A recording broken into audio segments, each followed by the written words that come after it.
क्या झारखंड अगला मणिपुर बनने जा रहा है?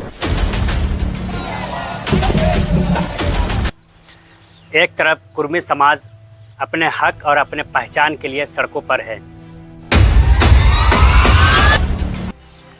तो दूसरी तरफ आदिवासी समाज अपने अस्मिता पर हमला मान रहे हैं।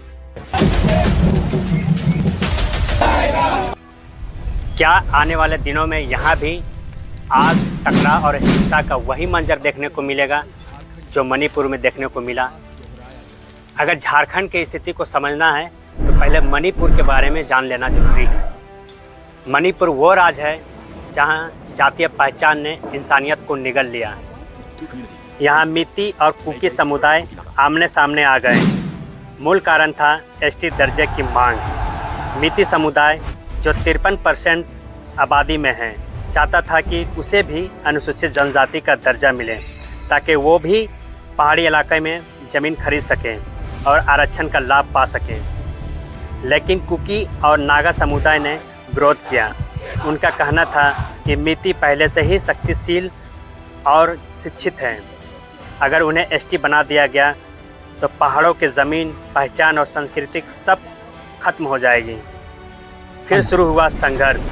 गांव में आग लगाई गई, सैकड़ों लोग मारे गए और देश को झकझोर देने वाले वह दृश्य जब महिलाओं को नंगा कर सड़कों में घुमाया गया, यह देश के लिए सबसे शर्मनाक चीज़ हुआ। वो आज भी मणिपुर की जलती हुई आत्मा चीख रही है। अब वही तस्वीर झारखंड में उभर रही है। यहाँ के कुर्मी समाज कह रहे हैं कि हम मूल आदिवासी हैं, हम मूल निवासी हैं झारखंड के, हमें भी एसटी का दर्जा चाहिए। वही दूसरी तरफ आदिवासी समाज कह रहे हैं कि कुर्मी वर्ग जो है, कुर्मी समाज जो है वो कृषिक वर्ग में आते हैं।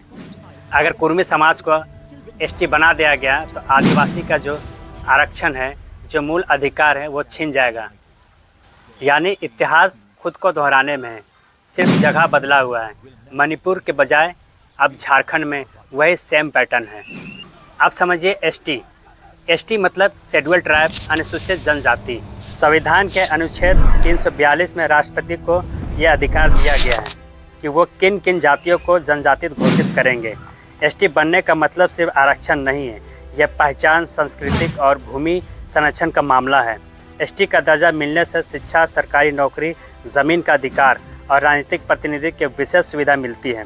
लेकिन संविधान यह भी कहता है एसटी दर्जा केवल उन्हीं को दिया जा सकता है जिनके सामाजिक, आर्थिक और सांस्कृतिक स्थिति ऐतिहासिक रूप से पिछड़ी और अलग हो। कुर्मी महतो समाज के बारे में अगर जानना है तो पहले पीछे इतिहास में जाना पड़ेगा। यानी कि पश्चिम बंगाल, झारखंड, बिहार और उड़ीसा के क्षेत्र में ये ज़्यादा पाए जाते हैं।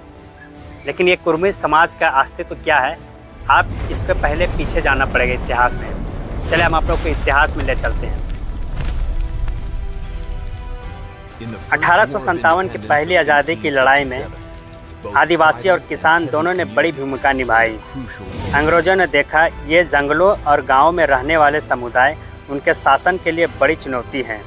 1871 में उन्होंने लाया क्रिमिनल ट्राइब एक्ट, जिसने कई आदिवासी और कुछ कुर्मी समुदाय को जन्मजात अपराधी घोषित कर दिया गया। फिर 1894 में बाबू रामधीन के नेतृत्व में कुर्मी सदर सभा बनी। मकसद था इस कलंक से बाहर निकलना। लेकिन 1901 में कहा गया अगर सम्मान और नौकरी चाहिए तो कुर्मी के आगे क्षत्रिय जोड़ो। 1909 में नाम बदल गया, अखिल भारतीय कुर्मी क्षत्रिय महासभा। अब वो खुद को क्षत्रिय घोषित करने लगे, आदिवासी नहीं। 1919 में कोल्हापुर सम्मेलन में छत्रपति साहू जी महाराज भी शामिल हुए। कुर्मी समाज अब खुद को शिवाजी का वंशज बताने लगा। उन्होंने आदिवासी रीति रिवाज छोड़ दिए, मांस मंदिरा त्याग दिया, जनेऊ धारण की। 1929 के मुजफ्फरपुर सम्मेलन में कुर्मी नेताओं ने संसद अधिकारी से कहा हमें कुर्मी क्षत्रिय लिखा जाए। और फिर 1931 की जनगणना में यही हुआ। कुर्मी अब हिंदू कुर्मी क्षत्रिय के रूप में दर्ज हुए और आदिवासी सूची से बाहर हो गए। 1931 से लेकर आज तक किसी भी जनगणना या सरकारी सूची में कुर्मी का नाम आदिवासी के रूप में नहीं आया। 1947 में भारत आज़ाद हुआ, 1950 में संविधान बना, लेकिन कुर्मी नेताओं ने उस समय एसटी का दर्जा का कोई मांग नहीं की, क्योंकि तब तक आरक्षण का सिस्टम नहीं था। जैसे जैसे आरक्षण का लाभ बढ़ा, वैसे वैसे ये मांग फिर से उठी। एसटी का दर्जा देने की प्रक्रिया सरल नहीं है। पहले राज्य सरकार प्रस्ताव बनाता है, फिर टीआरआई को भेजता है, टीआरआई जांच करता है, फिर केंद्र को भेजा जाता है, फिर केंद्र इस पर निष्कर्ष करता है कि किसको एसटी का दर्जा में रखना है या नहीं रखना है। झारखंड में 2004 में राज्य सरकार ने कुर्मी के मामले पर सिफारिश भेजी, पर टीआरआई रांची ने रिपोर्ट में कहा कि कुर्मी आदिवासी समान लक्षण नहीं दिखाते हैं और उन्हें ओबीसी श्रेणी से जोड़ने जैसी तुलना की गई। 2015 में केंद्र ने भी इसी आधार पर आगे की सिफारिश ठुकराई। केंद्र में बीजेपी की सरकार और राज्य में झारखंड मुक्ति मोर्चा की सरकार, दोनों इस आग को छूने से पहले राजनीतिक का ताप नाप रहे हैं। हेमंत सोरेन सरकार कुर्मी समाज को खोना नहीं चाहते हैं, पर आदिवासी वोट बैंक भी उसका आधार है। वही केंद्र सरकार भी इस संवेदनशील मसले को चुनावी चश्मे से देख रही है। राजनीतिक के इस खेल में लोगों की भावनाएं फिर से मणिपुर की तरह सुलग सकती हैं। कानून से बड़ा कोई नहीं, पर कानून के बीच में राजनीतिक घुसती है तो आग लगने में वक्त नहीं लगता है। जरूरत है समझ की, सब्र की और संवाद की। एसटी दर्जा कोई सियासी इनाम नहीं है, बल्कि सामाजिक जिम्मेदारी है। अगर फैसला सोच समझ कर ना हुआ तो ये लड़ाई सिर्फ आदिवासी और कुर्मी के बीच नहीं होगा, बल्कि झारखंड बनाम झारखंड बन जाएगा।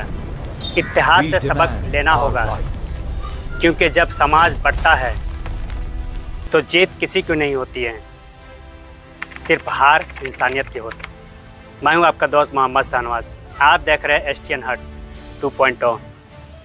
जय हिंद, जय झारखंड।